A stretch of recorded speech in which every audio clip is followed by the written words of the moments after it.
ดินแดนทะเลทรายที่เต็มไปด้วยกลิ่นอายของความศักดิ์สิทธิ์ทางศาสนาบนความขัดแย้งนับพันปีในประวัติศาสตร์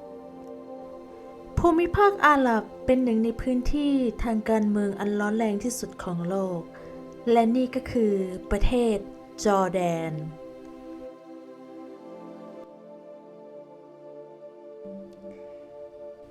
ประเทศจอร์แดนเป็นประเทศที่อยู่ในแถบอาหรับอยู่ด้านเหนือทางซาอุดิอาระเบียและติดกับอิสราเอลซีเรียอิรักดินแดนบริเวณนี้มีชื่อเรียกกันว่าลิแวนซึ่งมีนิยามที่ครอบคลุมถึง4ประเทศด้วยกันอันได้แก่อิสราเอลจอร์แดนเลบานอนซีเรียและมักจะนับรวมบางส่วนของอียิปต์และอิรักที่ติดอยู่ด้วยกันดินแดนของจอร์แดนแต่โบราณในแถบนี้มีอารยธรรมที่มีมนุษย์มาอาศัยอยู่นานนับ 5-6,000 ปีก่อนคริสตศักราชในอดีตยังมีอารยธรรมที่เก่าแก่หลายเผ่าที่เข้ามาอาศัยอยู่ในพื้นที่เหล่านี้เช่นชาวยิวชาวโรมันและชาวเผ่าท้องถิ่นที่อาศัยอยู่เป็นเผ่าในทะเลทรายว่ากันว่าในอดีตการจอร์แดนเคยเป็นเส้นทางการผ่านของโมเสสผู้นำชาวยิวในตามพระคัมภีร์ไบเบิลฉบับเก่าหลังจากที่โมเสสได้พาชาวยิวหลบหนีจากอาณาจักรอียิปต์และได้สร้างตำนานแหวกทะเลแดงก็ได้เดินผ่านประเทศจอร์แดนเพื่อกลับไปยังอิสราเอลบนภูเขาเนโบมีศิลาฤกษ์ที่เป็นที่ระลึกไว้ว่าดินแดนแห่งนี้โมเสสเคยมาเยือนมาก่อน ถัดมาจากสมัยของโมเสสเริ่มเข้าสู่ยุคเยซูคริสต์อาณาบริเวณแถบตะวันออกกลางตกอยู่ภายใต้อิทธิพลของโรมัน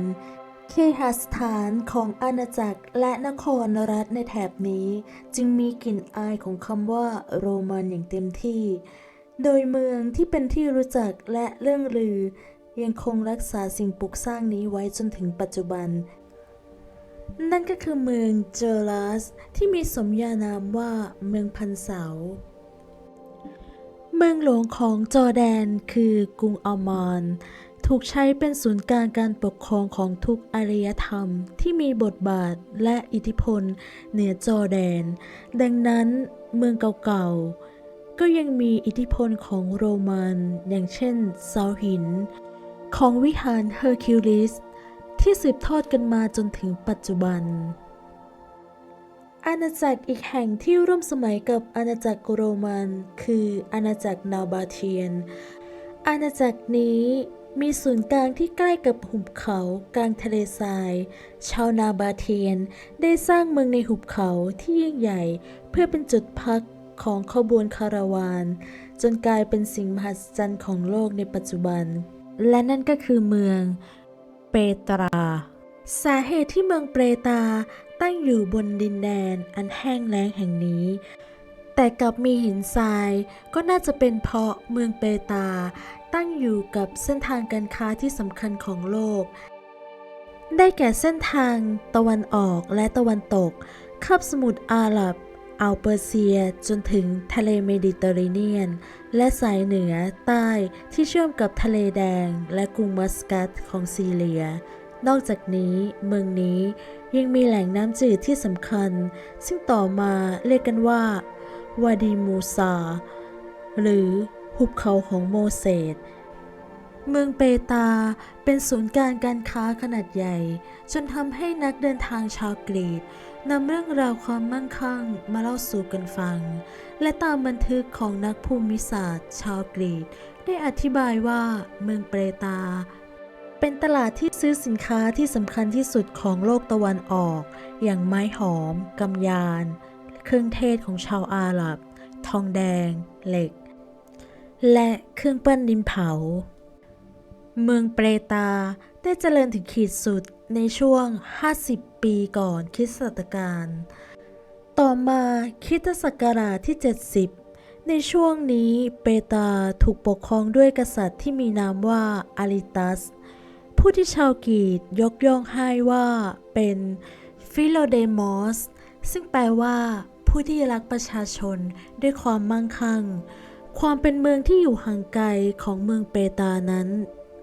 อันยากแก่การพิชิตจึงทำให้เมืองนี้มีโอกาสในการเจริญเติบโตได้อย่างง่ายดายโดยไม่ต้องกลัวศัตรูจากภายนอกเมื่อยุคสมัยได้เปลี่ยนผ่านพ้นไปหลังจากที่ยุคอาณาจักรของโรมันได้เสื่อมลงดินแดนแถบตะวันออกกลางกลายเป็นศูนย์กลางของศาสนาอิสลามและจอร์แดนมีสถานะเป็นเขตแคว้นหนึ่งของจักรวรรดิอิสลามที่รุ่งเรืองอำนาจในแต่ละยุคแต่ละสมัยเริ่มจากอาณาจักรอุมัยยะห์ที่มีศูนย์กลางอยู่ที่เมืองเมกกะในประเทศซาอุดิอาระเบียตามด้วยจักรวรรดิอับบาซียะห์ในช่วงประมาณคริสตศตวรรษที่ 700 เป็นต้นมาและอาณาจักรอิสลามแห่งสุดท้ายที่ปกครองจอร์แดนคือจักรวรรดิออตโตมันหรือตุรกีในปัจจุบันที่ปกครองจอร์แดนมานานถึงสงครามโลกครั้งที่หนึ่งในสมัยที่จอร์แดนอยู่ภายใต้อิทธิพลของจักรวรรดิอิสลามจอร์แดนมีสถานะการเมืองที่ไม่โดดเด่นมากนักเพราะจักรวรรดิเมืองนี้แยกเมืองหลวงไปที่เมกกะแบกแดดและไคโรอิสตันบูลและจอร์แดนไม่ได้มีความพิเศษแค่ทางด้านประวัติศาสตร์ที่ยาวนานจอร์แดนยังมีหุบเขาแห่งพระจันทร์ที่อยู่ในทะเลวาดีรัมและว่ากันว่ามนุษย์มาอาศัยอยู่ตั้งแต่ 8,000 ปีก่อนคริสตศักราชแม้ว่าสภาพแวดล้อมจะดูแห้งแล้งหาสิ่งมีชีวิตที่อยู่ได้ยากมากก็ตามแต่ในทะเลวาดีรัมมีภาพฝาผนังเขียนของมนุษย์ในยุคโบราณหลายจุดที่แสดงให้เห็นถึง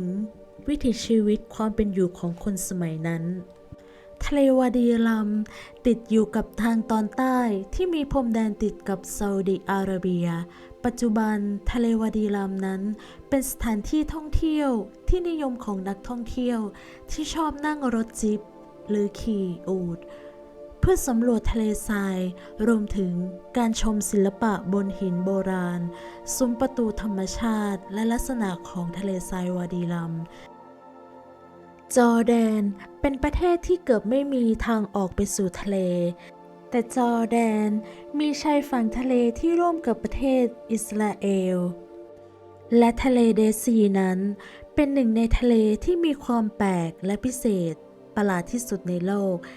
ด้วยความที่ทะเลเดดซีเป็นทะเลที่ไม่มีสิ่งมีชีวิตอาศัยอยู่เนื่องจากความเข้มข้นของเกลือสูงมากและความเข้มข้นของเกลือในน้ำทะเลของเดดซีสูงถึงประมาณ 33% ซึ่งสูงกว่าในมหาสมุทรทั่วไปถึงเกือบ10 เท่าและด้วยเหตุนี้เองทำให้เดดซีจึงไม่มีปลาและพืชที่สามารถดำรงชีวิตอยู่ได้ทะเลเดดซีนั้นมีประวัติศาสตร์ที่ยาวนานและเป็นที่รู้จักมาตั้งแต่สมัยโบราณเดิมทะเลเดดซีนั้นมีชื่อว่าทะเลเกลือหรือทะเลแห่งทิศตะวันออกเนื่องจากเป็นทะเลสาบที่มีความเค็มที่สูงที่สุดในโลกและมีความลึกประมาณ304 เมตรและความเข้มข้นของเกลือทำให้มนุษย์สามารถลอยตัวในทะเลได้อย่างง่ายดายในทะเลเดดซีแต่การลอยตัวในทะเลนั้นเป็นประสบการณ์ที่ไม่เหมือนใครจึงเป็นเหตุผลหลักที่ทำให้ทะเลแห่งเดดซีนี้และนี่คือความสวยงามของประเทศจอร์แดนและมีประวัติศาสตร์ที่ยาวนานมากทำให้ผู้ที่มาเยือนได้รู้สึกถึงเรากำลังกลับเข้าไปสู่อารยธรรมเก่าแก่หลายพันปี